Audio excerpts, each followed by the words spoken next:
जय श्री राधे, जय श्री कृष्ण। आप सभी को once again welcome to all of you our channel. एक बार पुनः आप सभी का बहुत बहुत स्वागत है आप ही के यूट्यूब चैनल वीके वीपीएस परिवार श्रीधाम वृंदावन। मैं राधे श्याम वशिष्ठ नित्य की भांति ले चलता हूँ आज की पावन भागवत भागीरथी में अवगाहन करने के लिए। सर्वप्रथम आज जब हम वीडियो रिकॉर्ड कर रहे हैं तो आज है निर्जला एकादशी। तो यस्टरडे आपको एकादशी की कथा की वीडियो मिली होगी, उसे आपने श्रवण किया। नहीं श्रवण किया हो तो चले जाएं, यहाँ आई बटन में भी दे दूंगा मैं, लाइब्रेरी में चले जाएं और वीडियो में जाके कल की निर्जला एकादशी की कथा को भी आप श्रवण करें। एक कथा के श्रवण करने से वर्ष की 12 एकादशियों का कथा का फल प्राप्त होता है। तो आप सभी को एकादशी की बहुत बहुत हार्दिक शुभकामनाएं, बहुत बहुत बधाई। आइए आज हम श्रीमद् भागवत के महात्म के 5वें अध्याय में प्रवेश करेंगे। धुंधकारी के मोक्ष की कथा श्रवण करेंगे। नए आए हैं चैनल को सब्सक्राइब कर लें, बेल आइकन को भी प्रेस कर दें। और यदि यह वीडियो आप फेसबुक के माध्यम से देख रहे हैं तो हमारे पेज को फॉलो कर लें। यही आईडी हमारी इंस्टा पर भी है, इंस्टाग्राम पे, तो वहां जाके भी आप हमको फॉलो कर सकते हैं। आइए देर न करते हुए करते हैं गोविंद नाम संकीर्तन। श्री कृष्ण गोविंद हरे मुरारी, नाथ नारायण वासुदेव। श्री कृष्ण गोविंद हरे मुरारी, हे नाथ नारायण वासुदेव। हे नाथ नारायण वासुदेव, हे नाथ नारायण वासुदेव। श्री कृष्ण गोविंद हरे मुरारी, हे नाथ नारायण वासुदेव। नारायणं नमस्कृत्यं नरं चैव नरोत्तमं देवीं सरस्वतीं व्यासं ततो जयमुदीरयेत्।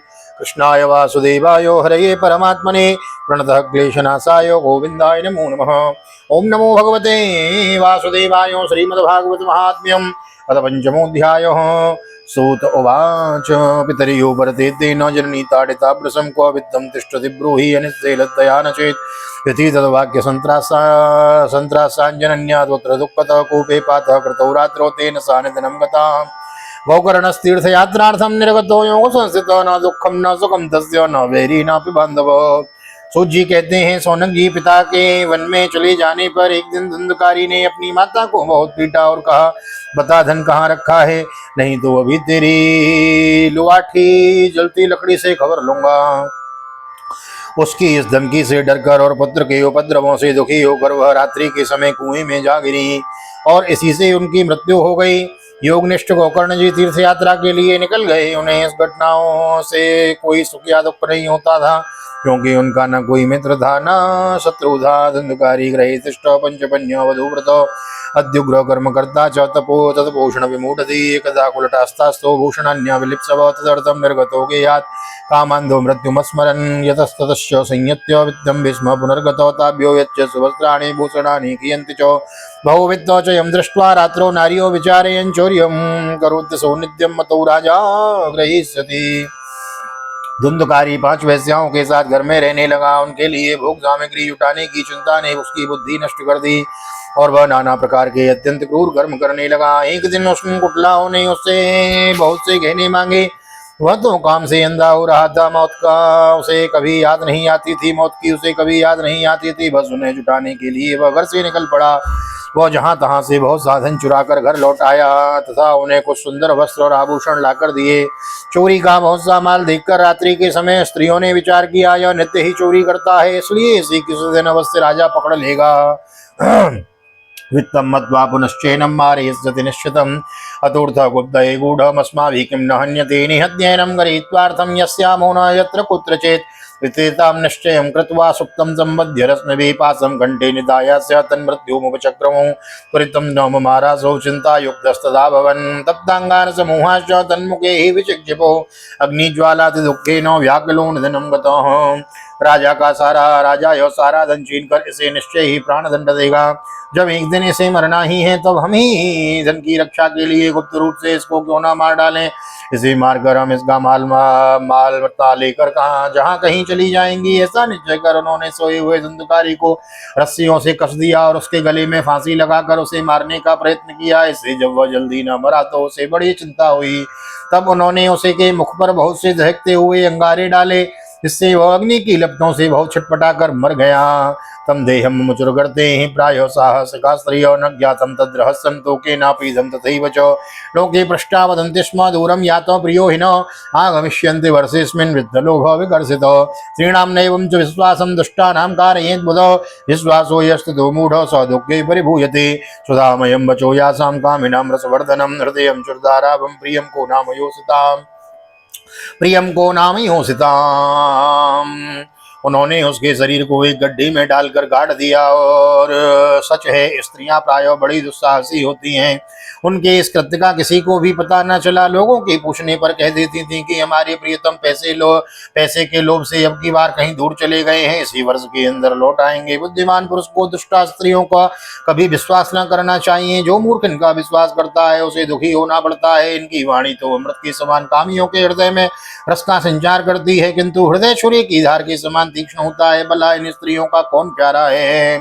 संयद्यम विद्यम चायाता कुलटा भो भर्तक दंतुकारी बहुवात महान प्रीत कुकर्मतो वात्यारूपधरो नित्यम धावन दिशोन्दरम शीतताप परिक्लिष्टो निराहार पिपासितो न लेभे शरणं क्वापि हा देवी धीमोर्वदन कियत्कालेन गोकर्णो व्रतं लोकादमुद्भत बुध्यत वनाथं त्वं विदित्वेव गया श्राद्धामचीकरति अस्मिन् तीर्थे तु संयान्ति तत्र श्राद्धामवर्तयत्। ये कुलटाएं धुंधकारी की सारी संपत्ति समेटकर वहां से चंपत हो गई। उनके ऐसे न जाने कितने पति थे और धुंधकारी अपने कुकर्मों के कारण भयंकर प्रीत हुआ और वह बवंडर के रूप में सर्वदा दसों दिशाओं में भटकता रहता था तथा शीत घाम से संतप्त और भूख प्यास से व्याकुल होने के कारण हादेव चिल्लाता रहता था, परंतु उसे कहीं भी कोई आश्रय न मिला। कुछ काल बीतने पर गोकर्ण ने भी लोगों के मुख से धुंधकारी की मृत्यु का समाचार सुना। तब उसे अनाथ समझकर उन्होंने उसका गया जी में श्राद्ध किया और भी जहां जहां वे जाते थे उसका श्राद्ध अवश्य करते थे। एवं भ्रमंस गोकर्ण स्वपुरं सौपेवान् रात्रो गृहाङ्गणे स्वप्तमागतो लक्ष्यते परे तत्र सुप्तं सविज्ञाय धुन्धकारी सुबान्धवं निशीथे दर्शयामास महारौद्रतरं वपु सकृन्मे सकृद्दस्ति सकृज्यो महेशो भवत् सकृदिन्द्र सकृच्चाग्नि पुनश्च पुरुषो भवत् द्वैपरीत्यमिदं दृष्ट्वा गोकर्णो धैर्यसंयुतो अयं दुर्गतिकः कोऽपि निश्चित्यार्थमब्रवीत्। इस प्रकार घूमते घूमते गोकर्ण जी अपने नगर में आए और रात्रि के समय दूसरों की दृष्टि से बचकर सीधे अपने घर के आंगन में सोने के लिए पहुंचे। वहां अपने भाई को सोया देख आधी रात के समय धुंधकारी ने अपना बड़ा विकट रूप दिखाया और वह कभी भेड़ा, कभी हाथी, कभी भैंसा, कभी इंद्र और कभी अग्नि का रूप धारण करता। अंत में वह मनुष्य के आकार में प्रकट हुआ। ये विपरीत अवस्थाएं देखकर गोकर्ण जी ने निश्चय किया कि यह कोई दुर्गति को प्राप्त हुआ जीव है।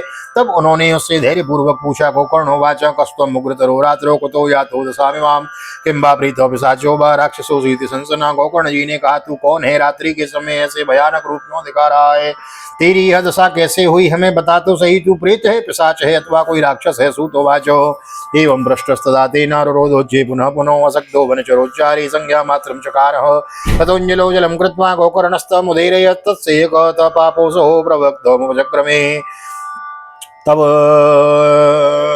सूत जी कहते हैं, गोकर्ण के इस प्रकार पूछने पर बार बार जोर जोर से रोने लगा। उसमें बोलने की शक्ति नहीं थी, इसलिए उसने केवल संकेत मात्र किया। तब गोकर्ण जी ने अंजलि में जल लेकर उसे आमंत्रित करके उस पर छिड़का। इससे उसके पापों का कुछ शमन हुआ और वह इस प्रकार कहने लगा, प्रीतोवाच अहं भ्राता तुदीयोऽस्मि धुन्धुकारीति नामतः स्वकीयेनैव दोषेण ब्रह्मत्वं नासतं मयो कर्मणो नास्ति संज्ञा मे महाज्ञाने विवर्तिनो लोकानां हिंसकः सोऽहं श्रीवीरदुःखेन मारितो अतः प्रेतत्वमापन्नो दुर्दशां च वहाम्यहम् वाताहारेण जीवामि देवादीन फलोदयातो बंधो कृपा सिंधो भारतमार्मसुमोचयो। गोकर्णो वचनम श्रुत्वा तस्मै वाक्यमदाब्रवीत्। प्रेत बोला, मैं तुम्हारा भाई हूँ, मेरा नाम है धुंधकारी। मैं अपने ही दोष से अपना ब्रह्मणत्व नष्ट कर दिया है। मेरे कुकर्मों की गिनती नहीं की जा सकती। मैं तो महान अज्ञान के चक्कर काट रहा हूँ, अज्ञान में चक्कर काट रहा हूँ। इसी से मैंने लोगों की बड़ी हिंसा की है। अंत में उल्टा स्त्रियों ने मुझे तड़पा तड़पा कर मार डाला, इसलिए प्रेत योनि में पकड़ पड़कर यह दुर्दशा भोग रहा हूँ। अब देववश कर्म फल का उदय होने में केवल वायु भक्षण करने ही जा रहा हूँ।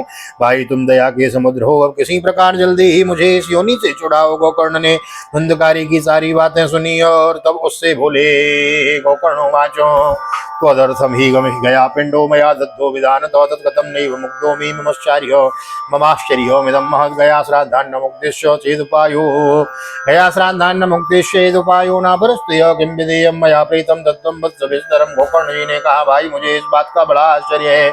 मैंने तुम्हारे लिए विधि पूर्वक गया जी में पिंडदान किया, फिर भी तुम प्रेत योनि से मुक्त कैसे नहीं हुए?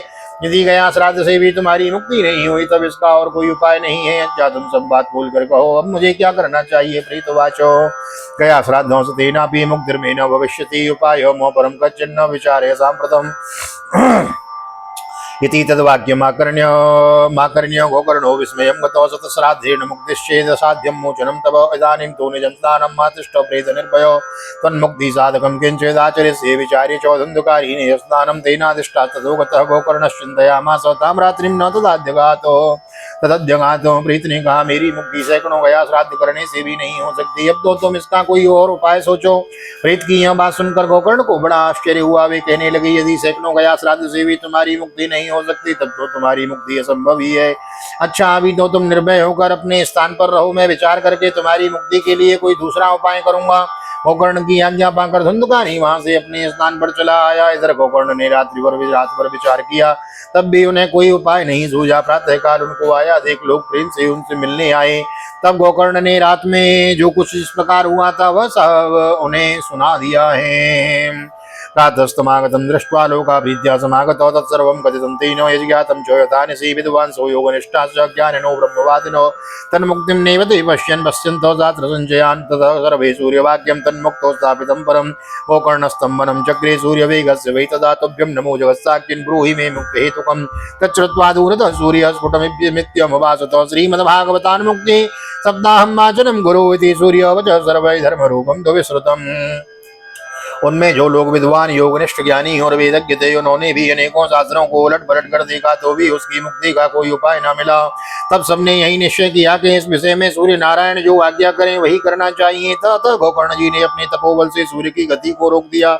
उन्होंने स्तुति की, भगवान आप सारे संसार के साक्षी हैं, मैं आपको नमस्कार करता हूँ, आप मुझे कृपा करके धुंधकारी की मुक्ति का साधन बताइए। गोकर्ण की यह प्रार्थना सुनकर सूर्यदेव ने दूर से ही स्पष्ट शब्दों में कहा, श्रीमद् भागवत से ही मुक्ति हो सकती है, इसलिए तुम उसका सप्ताह पारायण करो।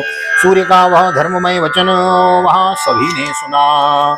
सर्वै ब्रुवन् प्रयत्नेन कर्तव्य सुकरं त्वदं गोकर्णो निश्चयं कृत्वा वाचनार्थं प्रवर्तितो तत्र संश्रवणार्थाय देशग्रामाञ्जनायोपन्यवृद्धन् मदन्मन्दाश्च तेऽपि पापक्षयाय वै समाजस्थूमहाजाते देव विस्मयकारको यदेवासनमास्ताय गोकर्णो गतयस्तथां सप्रेतोऽपि तदा जातं स्थानं पश्यन्ति निस्ततः सप्तग्रन्थियुतं तत्रात् पश्यत् कीचकमुच्छ्रितं तन्मूलच्छिद्रमाविश्य श्रवणार्थं स्थितो रसो वातरोऽपि स्थितं कर्तुम् असक्तो वंशमाविशत्।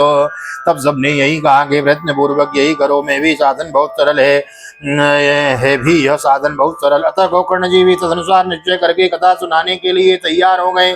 देश और गांव से अनेकों लोग कथा सुनने के लिए आए। बहुत से लंगड़े, लूले, अंधे, बूढ़े और मंदबुद्धि पुरुष भी अपने पापों की निवृत्ति के उद्देश्य से वहां आ पहुंचे। इस प्रकार वहां इतनी भीड़ हो गई कि उसे देखकर देवताओं को भी आश्चर्य होता था।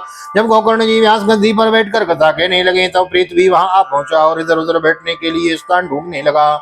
इतने में ही उसकी दृष्टि एक सीधे रखे हुए 7 गांठ के बांस पर पड़ी। उसी के नीचे चित्र में घुसकर वह कथा सुनने के लिए बैठ गया। वायु रूप होने के कारण वह बाहर कहीं बैठ नहीं सकता था, इसलिए बांस में ही घुस गया। वैष्णवम ब्राह्मणम मुग्यम श्रोतारम परिकल्पसः प्रथम स्कंद स्पष्टम आज्ञानम देन जो करोत् दिनांते रक्षिता गाता तथा चित्रम बभूव वंशैको ग्रंथ वेदो भूत् सशब्दम पश्यताम सताम द्वितीयेनि तथा सायं द्वितीय ग्रंथ वेदनम तृतीयेनि तथा सायं तृतीय ग्रंथ वेदनम। ओम गोकर्ण जी ने एक वैष्णव ब्राह्मण को मुख्य श्रोता बनाया और प्रथम स्कंद से ही स्पष्ट स्वर में कथा सुनानी आरंभ कर दी। सायंकाल में जब कथा को विश्राम दिया गया तब एक बड़ी विचित्र बात हुई। वहां सभासदों के देखते देखते उस बांस की एक गांठ तड़ तड़ शब्द करती हुई फट गई। इसी प्रकार दूसरे दिन सायंकाल दूसरी गांठ फट गई और तीसरे दिन उसी समय तीसरी गांठ फट गई। एवं सप्तदिनश्चैव सप्तग्रंथिर्विभेदनम सप्तग्रंथि विभेदनम कृत्वा सौद्वादश स्कंद श्रवणात् प्रीततां जहो दिव्य रूपधरो जातः तुलसीनाम पंडितो पीतवासः घनश्यामो मुकुटी कुण्डलान्वितो नामो भ्रातरं सद्यो गोकर्णमिति चाब्रवीन् त्वय्याहं मोचितो बन्धो कृपया प्रीतकस्मै मलात। इस प्रकार 7 दिनों में 7 घाटों को फोड़कर धुंधकारी बारहों इस गंधों से सुनने से पवित्र होकर प्रेत योनि से मुक्त हो गया और दिव्य रूप धारण करके सबके सामने प्रकट हुआ। उसका मेघ के समान श्याम शरीर पीतांबर और तुलसी की मालाओं से सुशोभित था तथा सिर पर मनोहर मुकुट और कानों में कमनीय कुंडल झिलमिला रहे थे। उसने तुरंत अपने भाई गोकर्ण को प्रणाम करके कहा, भाई तुमने कृपा करके मुझे प्रेत योनि की यातनाओं से मुक्त करा दिया है। धन्या भागवती वार्ता प्रीत पीठ विनाशिनी सप्ताहो पीत साधन्य कृष्ण लोक बल प्रदा कंपन्ते सर्व पापानि सप्ताह श्रवणे स्थिते अस्माकं प्रलयं सद्य कथां चेयं करिष्यति। आद्रं शुष्कं लघुं स्थूलं वाङ्मनः कर्म विकृतं श्रवणं विदहेत् पापं पावकः समिधो यत अस्मिन् मे भारते वर्षे सूर्यभिर् देव संसदि कथा श्राविणां पुंसां निष्फलं जन्म कीर्तितं। यह प्रेत पीड़ा का नाश करने वाली श्रीमद् भागवत की कथा धन्य है तथा श्री कृष्णचंद्र की धाम की प्राप्ति कराने वाला इसका भगवान श्री कृष्णचंद्र के धाम की प्राप्ति कराने वाला इसका सप्ताह पारायण भी धन्य है। जब सप्ताह श्रवण का योग लगता है तब सब पाप थर्रा उठते हैं और अब यह भागवत की कथा जल्दी ही हमारा अंत कर देगी। जिस प्रकार आग गीली सूखी छोटी बड़ी सब तरह की लकड़ियों को जला डालता है, उसी प्रकार यह सप्ताह श्रवण मन वचन और कर्म द्वारा किए हुए नए पुराने छोटे बड़े सभी प्रकार के पापों को भस्म कर देता है। आर्द्रम शुष्कं लघुं स्थूलं वाङ्मनः कर्म विकृतं श्रवणं विदहेत् पापं पावकं समिधो यतो अस्मिन् वै भारते वर्षे सूर्यभिर्देव संसदि कथा श्रावणां पुंसां निष्फलं जन्म कीर्तितं। किं मोहतो रक्षतेन सुपुष्टेन बलीयसो अद्रुवेण शरीरेण सुखसहस्रकथाम्बिनो अष्टस्तम्भं स्थानुबद्धं मांससोंडितलेपितं चर्मावनद्धं दुर्गन्धं पात्रं मूत्रपुरीयसो। पुरीशयों विद्वानों ने देवताओं को सभा में कभी देवताओं की सभा में कहा कि जो लोग इस भारतवर्ष में श्रीमद् भागवत की कथा नहीं सुनते उनका जन्म वृथा ही है। भला मोह पूर्वक लालन पालन करके यदि इस नित्य शरीर को अष्टपुष्ट और बलवान भी बना लिया तो भी श्रीमद् भागवत की कथा सुने बिना इससे क्या लाभ हुआ। अस्थियां ही इस शरीर के आरंभ स्तंभ हैं, नसनाड़ी रूप रस्सियों से बंधा हुआ है, ऊपर से इस पर मांस और रक्त तोपकर इस चर्म से मढ़ दिया गया है। इसके प्रत्येक अंग में दुर्गंध आती है क्योंकि ये तो मलमूत्र का भांड ही है। वृद्धावस्था और शोक के कारण यह परिणाम में दुखमय ही है। रोगों को तो घर ही ठहरा, यह निरंतर किसी न किसी कामनाओं से पीड़ित रहता है। कभी कभी तृप्ति नहीं होती तो इसे धारण किए रहना भी एक भारी है। इसके रोम रोम में दोष भरे हुए हैं और नष्ट होने में इसे एक क्षण भी नहीं लगता है। जरासोको विभागार्थम रोग मंदिर माधुरम दुष्पूरम दुर्धरम दुष्टम सदोषम क्षणभंगुरम क्रमी विडस्म कटिये क्रमी विडस्म संज्ञान्तम शरीरो मिथिवर्णितम अस्थिरेण स्थिरम कर्मम कुतोयम साधयेन्नहि यत्पातो संस्कृतम चान्नम सायं तच्च विनश्यति तदीयो रसं पुष्टे काये का नाम नित्यदाम्। अंत में यदि इसे गाड़ दिया जाए तो इसके कीड़े बन जाते हैं, कोई पशु खा जाता है तो यह विष्ठा बन जाता है और अग्नि में जला दिया जाए तो भस्म की ढेरी हो जाता है। ये 3 ही इसकी गतियां बताई गई हैं। ऐसी स्थिर शरीर से मनुष्य विनाशी फल देने वाला काम क्यों नहीं बना लेता। जो अन्न प्रातः काल पकाया जाता है वह सायंकाल तक बिगड़ जाता है। फिर सभी के रस से पुष्ट हुए शरीर की नियंता कैसी हो सकती है बताओ। जो सुबह पकाया जाता है वो शाम तक ठीक नहीं रहता है, अन्न भागवत में लिखा है। तो मनुष्य की क्या चले। सप्ताह श्रवणा लोके प्राप्यते निकटे हरि अतो दोषो निवृत्त्यर्थमेतदेव हि साधनम बुद्बुदाय तो येषु मसकाय वजंतसु जायन्ते मरणाय वह कथा श्रवण वर्जितो। देखो कितने सुंदर सुंदर उदाहरण दिए हैं, दृष्टांत दिया है। हाँ, मानव शरीर भी इसी प्रकार है। जन्म हुआ है तो मरेगा। उदाहरण देते हैं जैसे प्रातःकाल पकाया हुआ भोजन सायंकाल तक नहीं रहता, इसी प्रकार मानव का देह भी सदा नहीं रहता। जडस्य शुष्क वंशस्य यत्र ग्रंथि विवेदनम चित्रम किमं तमाम चिंतो ग्रंथि वेद कथा श्रवातोम। इस श्लोक में सप्ताह श्रवण करने से भगवान की शीघ्र ही प्राप्ति हो सकती है। अतः सब प्रकार के दोषों की निवृत्ति के लिए एकमात्र यही साधन है। जो लोग भागवत की कथा से वंचित हैं वे तो जल में बुदबुदे और जीवों के मच्छरों के समान हैं। जीवों में मच्छरों के समान केवल मरने के लिए ही पैदा होते हैं। भला जिसके प्रभाव से जड़ और सूखे हुए बांस की गांठें फट सकती हैं, उस भागवत कथा का श्रवण करने से चित्त की गांठों का खुल जाना कौन बड़ी बात है। विद्यन्ते हृदय विद्यन्ते विद्यत्ते हृदय ग्रंथि छिद्यन्ते सर्व संशयो क्षीयन्ते चास्य कर्माणि सप्ताह श्रवणे कृते संसारो कर्तमानि व वृक्षारण्य वटीयसे कथा तीर्थे सते चित्ते मुक्तिरेव बुधे स्मृतो एवं ब्रुवति वे तस्मिन् विमानमागमत्तदो वैकुण्ठो वासविर्युक्तं प्रस्फुरद्दीप्तिमण्डलम् सर्वेषां पश्यतां भेजे विमानं दन्दली सुत विमाने वैष्णवान् वीक्ष्य गोकर्णो वाक्यमब्रवीतो। भला जिसके सप्ताह श्रवण करने से मनुष्य के हृदय की गांठ खुल जाती है, उसके समस्त संशय छिन्न छिन्न भिन्न हो जाते हैं और सारे कर्म क्षीण हो जाते हैं। यह भागवत कथारूप तीर्थ संसार के कीचड़ को धोने में बड़ा ही पटु है। विद्वानों का कथन है कि जब यह हृदय में स्थित हो जाता है तब मनुष्य की मुक्ति निश्चित ही समझनी चाहिए। जिस समय धुंधकारी ये सब बातें कह रहा था, जिसके लिए वैकुंठवासी पार्षदों के सहित एक विमान उतरा, उससे सब और मंडलाकार प्रकाश फैल रहा था। गोकर्णोवाचो अत्रैव वसन्ति श्रोतारो निर्मलो वानीतानि विमानानि न तेषां युगपत्कृतो श्रवणं सौभागेन सर्वेषां यदृश्यते फलभेदः कुतो जातः प्रब्रुवन्तु हरिप्रियो। सब लोगों के सामने ही धुंधकारी उस विमान पर चढ़ गया और उस विमान पर आए हुए पार्षदों को देखकर उनसे गोकर्ण ने यह बात कही। भगवान के प्रिय पार्षदों, यहाँ गोकर्ण ने पूछा, भगवान के प्रिय पार्षदों, यहाँ हमारी अनेकों शुद्ध हृदय श्रोतागण हैं, उन सबके लिए आप लोग एक साथ बहुत से विमान क्यों नहीं लाए? हम देखते हैं कि यहाँ सभी ने समान रूप से कथा सुनी है, फिर फल में इस प्रकार का भेद क्यों हुआ, यह बताइए। हरिदासा उचो श्रवणस्य विभेदेन फलभेदोऽत्र संस्थितो श्रवणं तु कृतं सर्वैर्न तथा मननं कृतं फलभेदस्ततो जातो भजनादपि मानद। भगवान के सेवकों ने कहा, हे मानद, इस फलभेद का कारण इनके श्रवण का भेद ही है। यह ठीक ही है कि श्रवण तो सबने समान रूप से ही किया है, परंतु इसके जैसा मनन किसी ने नहीं किया है। इसी से एक साथ भजन करने पर भी उसके फल में भेद हो रहा है। सप्तरात्रोमुपोसेव प्रीतेन श्रवणं कृतं मननादि तथा तेन तिरचित्ते कृतं व्रतम् अदृढं च हर्तं ज्ञानं प्रमादेन हर्तं सुतं संदिग्धो हि हतो मन्त्रो व्यग्रचित्तो हतो जपो वैष्णवो हतो देशो हतं श्राद्धमपात्रकम् हतम श्रोत्रिये दानम् अनाचरं हतं कुलम् अनाचारं हतं कुलम्। इस प्रेत ने 7 दिनों तक निराहार रहकर श्रवण किया था तथा सुने हुए विषय का चित्त से यह खूब मनन निधिध्यासन भी करता रहता था।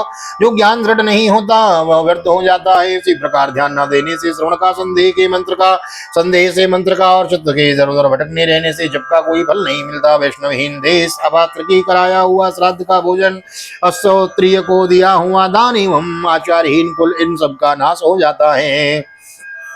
विश्वासो गुरुवाक्येषु सस्मिन्नित्व भावना मनोदोष जयश्चैव कथायां निश्चलामति एवमादिकृतं चेतस्तदा वै श्रवणे फलं पुनः श्रावान्ते सर्वेषां वैकुण्ठे वसतिर्ध्रुवं गोकर्णत्वं गोविन्दो गोलोकं दास्यति स्वयम् एवमुक्तायुः सर्वे वैकुण्ठं हरिकीर्तना श्रावणे मासि गोकर्ण कथामुचे तथा पुनः सप्तरात्रवतीं भूय श्रवणं ते कृतं पुनः।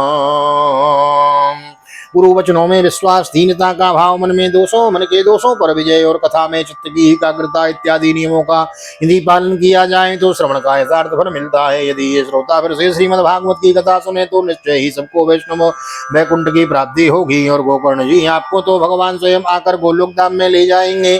यूं कहकर भी 100 पार्षद हरि कीर्तन करते हुए वैकुंठ लोक को चले गए। श्रावण मास में गोकर्ण जी ने फिर उसी प्रकार सप्ताह क्रम से कथा कही और उन श्रोताओं ने उसे फिर से सुना है।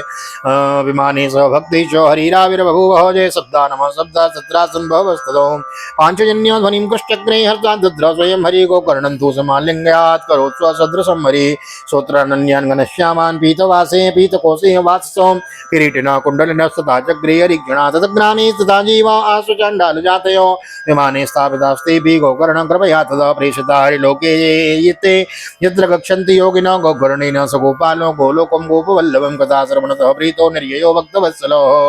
नारद जी इस कथा की समाप्ति पर जो कुछ हुआ वह सुनिए। वहां भक्तों से भरे हुए विमानों के साथ भगवान प्रकट हुए और सब ओर से खूब जय जयकार और नमस्कार की दुनिया होने लगी। भगवान स्वयं हर्षित होकर अपनी पांचजन्य शंख की ध्वनि करने लगे और उन्होंने गोकर्ण के हृदय को हृदय से लगाकर अपने ही समान बना लिया। उन्होंने क्षण भर में ही अन्य सब श्रोताओं को भी मेघ के समान श्याम वर्ण रेशमी पीताम्बरधारी और किरीटन कुंडलों से विभूषित कर दिया। उस गांव में कुत्ते और चांडाल पर्यंत जितने भी जीव थे वे सभी गोकर्ण जी की कृपा से विमानों पर चढ़ा लिए गए तथा जहाँ देखो उस गांव में कुत्ते और चांडाल पर्यंत जितने भी जीव थे सब भागवत की कथा सबका कल्याण करती है।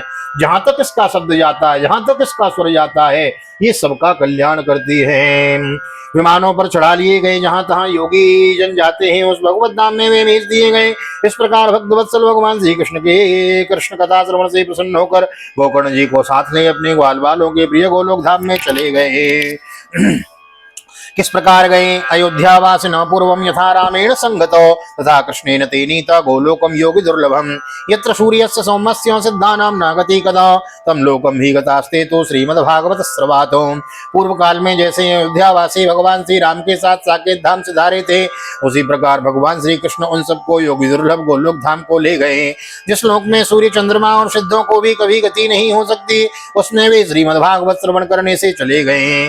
ब्रूमोत्रते किम फल वृंदमुज्ज्वलम सप्ताह यज्ञेन कथा सुसंचितम कर्णेन गोकर्ण कथा अक्षरो यई पीतश्यते गर्भगता न भूयो वाताम्बुपर्णासन देह शोषणेन स्तपोभिरुग्रैः शिरकाल संचितैः योगेश्च संयान्ति नतां गतिं वै सप्ताह गाथा श्रवणेन यान्ति मां यान्ति याम्। नारद जी सप्ताह यज्ञ के द्वारा कथा श्रवण करने से जैसा उज्जवल फल संचित होता है, उसके विषय में हम आपको क्या कहें। अजी जिन्होंने अपने कर्णपुट से गोकर्ण जी की कथा के एक अश्वक्षर का भी पान किया था, वे फिर माता के गर्भ में नहीं आए। जिस गति को लोग वायु जल या पत्ते खाकर शरीर सुखाने से, बहुत काल तक घोर तपस्या करने से और योगाभ्यास से भी नहीं पा सकते, उसे वे सप्ताह श्रवण से सहज में ही प्राप्त कर लेते हैं। इतिहासों में पुण्यम सांडिल्योपि मुनीश्वरो पठते चित्रकूटस्थो ब्रह्मानंद परिप्लुतो। इस परम पवित्र इतिहास का पाठ चित्रकूट पर विराजमान मुनीश्वर सांडिल्य भी ब्रह्मानंद में मग्न होकर करते रहते हैं। आख्यान में तत्परमं पवित्रं श्रुतं सकृत वै विजयेद गोगम श्राद्धे प्रयुक्तम पितृतृप्ति मावहे नित्यं सुपाठाद पुनर्भवं च। यह कथा बड़ी ही पवित्र है। इस एक बार के श्रवण से ही समस्त पाप राशि को भस्म कर देती है। यदि इसका श्राद्ध के समय पाठ किया जाए तो इससे पितृगण को बड़ी तृप्ति होती है और नित्य पाठ करने से तो मोक्ष की प्राप्ति होती है। तो महाराज हम नित्य पाठ कर रहे हैं और आप सुन रहे हैं, तो हम आप तो इसके अधिकारी हैं ही। आपने जो प्रियजन हैं उनको शेयर अवश्य करें, हाँ अधिक से अधिक प्रेषित करें लोगों को, इससे भी आप अधिक पुण्य के भागी बनेंगे। आइए अध्याय की इति करते हैं। ओम स्वस्ति श्री पद्म पुराणे उत्तराखंडे श्रीमद्भागवत महात्म्ये गोकर्ण मोक्ष वर्णन नाम पंचमोत्सव श्री बालकृष्ण चरणार्पणमस्तु। कृष्णाय वासुदेवाय हरे परमात्मने प्रणतः क्लेशनाशाय गोविंदाय नमो नमः। हरे कृष्ण कृष्ण कृष्ण हरे हरे, हरे राम राम राम हरे हरे। राधे कृष्ण कृष्ण कृष्ण राधे राधे, राधे श्याम श्याम श्याम राधे राधे। बोल राधा गोविंद भगवान की जय, श्री निम्बार्क भगवान की जय, श्रीमद्भागवत महापुराण की जय, वेद व्यासी महाराज की जय, सुखदेव जी महाराज की जय, राजा रामचंद्र भगवान की जय, श्री हनुमान जी महाराज की जय, गोवर्धन नाथ की जय, यमुने महारानी की जय, वृंदावन बाकी बिहारी लाल की जय, गैया मैया की जय, तुलसी मैया की जय, अपने अपने माता पिता की जय, सदगुरुदेव भगवान की जय, आज के आनंद की जय। जय श्री राधे श्री राधे श्री राधे श्याम, जय जय राधे जय जय श्याम। सबको मिले वृंदावन धाम, ऐसी प्रार्थना मेरी ठाकुर जी के चरणों में। यहाँ तक वीडियो बने हैं तो वीडियो को लाइक कर दीजिए, शेयर कर दीजिए, कमेंट में भागवत भगवान की जय लिख दीजिए। आज निर्जला एकादशी है तो एकादशी की भी आपको बहुत बहुत बधाई। पिछले कल वीडियो दी गई थी, यदि नहीं श्रवण की है चले जाएं, यहाँ मैं आई बटन में भी दे दूंगा, तो वहां जाके आप एकादशी की कथा को भी अवश्य श्रवण करें और बने रहें भागवत की कथा में। मिलते हैं कल 6वें अध्याय में, तब तक के लिए ठाकुर जी का दर्शन करते हुए भागवत निकेतन श्री राम वृंदावन में राधेश्याम वशिष्ठ हृदय से आप सभी को प्यार भरी जय श्री राधे, जय श्री कृष्ण, हरि ओम।